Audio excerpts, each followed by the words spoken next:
Initiating sequence. All systems online.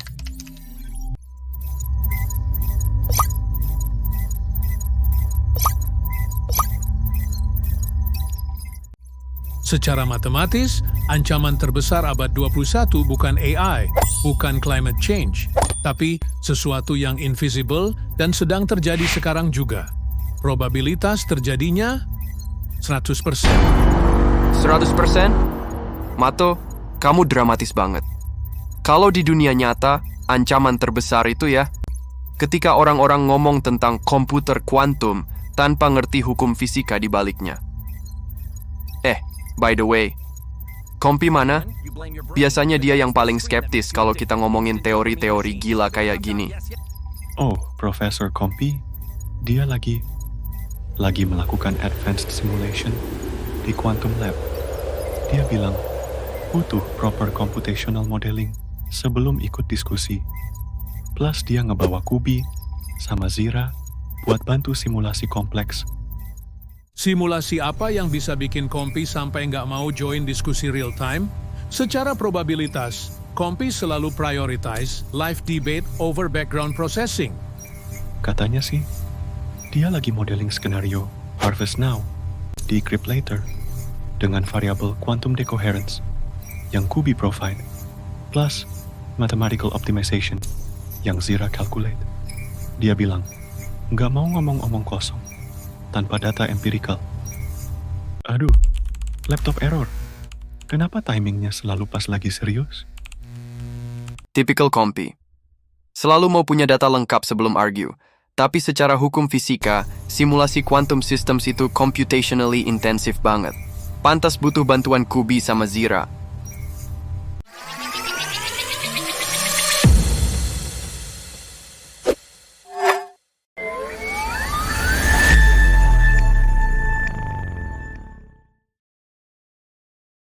Sambil menunggu Nibo restart laptop, mari kita mulai dengan fundamentals. Harvest Now, Decrypt Later. Strategi adversarial yang mengumpulkan data terenkripsi hari ini untuk didekripsi di masa depan ketika quantum computer sudah powerful enough. Quantum computer bukan magic wand, Mato.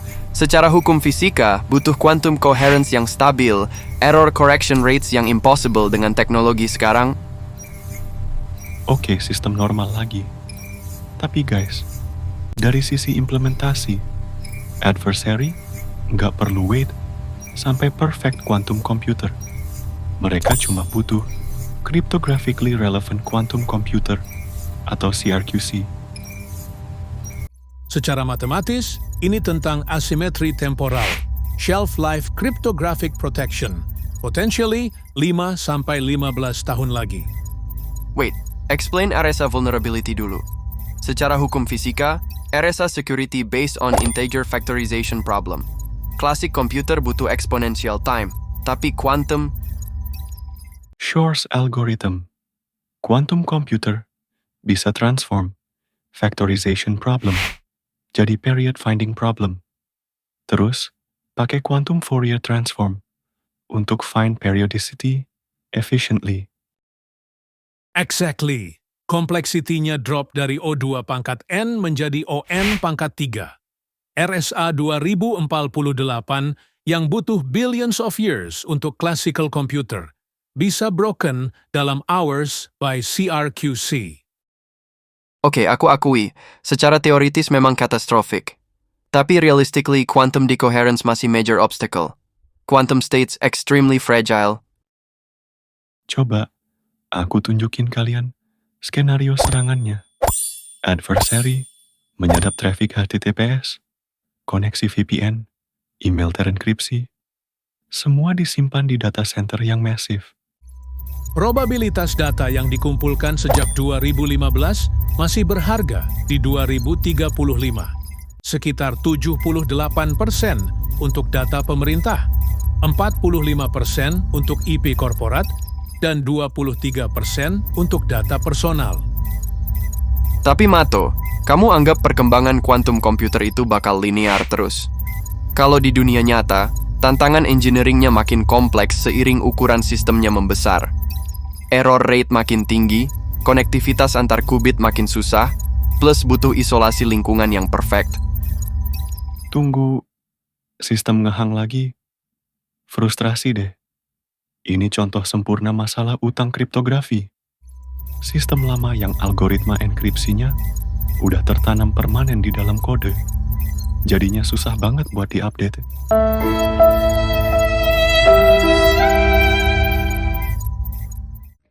Halo teman-teman, selamat datang di Not Legend Academy. Dengan bangga kami mempersembahkan Legend Membership Program. Dapatkan video-video eksklusif dari kami dan join sekarang karena bagi 100 member pertama terdapat bonus yang sangat bermanfaat.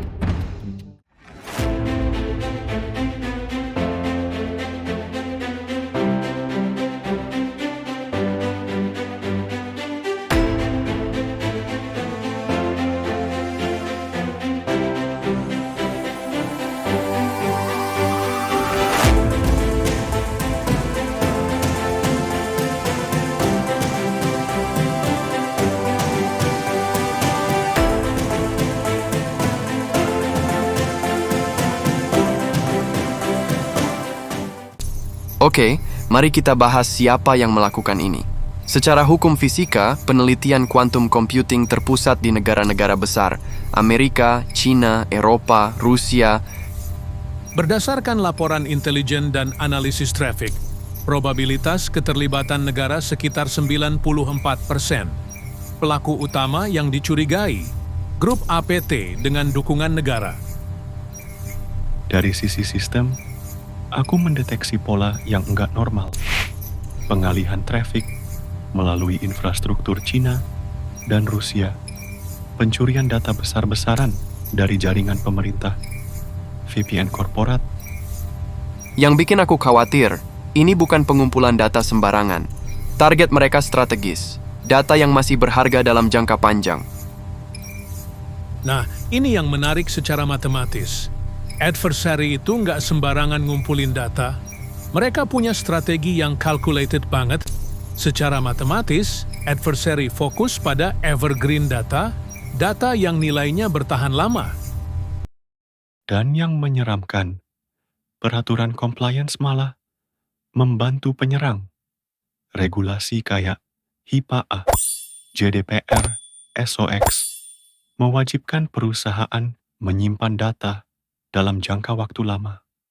Kita pada dasarnya menciptakan target yang terpusat dan mudah diserang. Tunggu, jelaskan kerentanan cryptocurrency dulu. Bitcoin, Ethereum, mereka pakai elliptic curve cryptography kan? Betul, tanda tangan digital ECDSA rentan terhadap algoritma Shor. Probabilitas kompromi total blockchain saat Q-Day mendekati 100%. Triliunan dolar dalam bahaya. Yang lebih parah lagi, blockchain itu immutable. Nggak bisa diubah. Nggak bisa dipatch secara retroaktif. Begitu isi desa berhasil dipecahkan, seluruh sejarah transaksi bisa dikompromikan secara permanen. Kita lihat apa yang sedang terjadi di ruang simulasi. Dari sisi sistem, kalian nggak bisa asal ngomong tentang quantum threat tanpa proper computational modeling. Aku udah running comprehensive analysis selama 3 jam. Mungkin iya, mungkin nggak. Tapi simulasi quantum decoherence-nya fascinating. Semuanya mungkin sampai diukur. Probability wave collapse patterns menunjukkan hasil yang muncul sebentar di 2 tempat. Unexpected. Coba kita pecahkan polanya, Profesor Kompi. Mathematical optimization untuk HNDL attack vectors menunjukkan efficiency rate 89,7%. Angka nggak pernah bohong. Bagaimana kelanjutan cerita debat antara Profesor Mato, Profesor Fiska, dan Nibo, serta hasil simulasi menakjubkan dari Profesor Kompi, Kubi, dan Zira? Saksikan di video selanjutnya bagaimana 6 ilmuwan jenius ini terlibat dalam debat yang mampu mengguncang alam semesta, membahas konsep Harvest Now, Decrypt Later. Jangan lewatkan momen epik ini. Klik tombol subscribe dan aktifkan notifikasi agar kamu jadi yang pertama menyaksikan episode 2.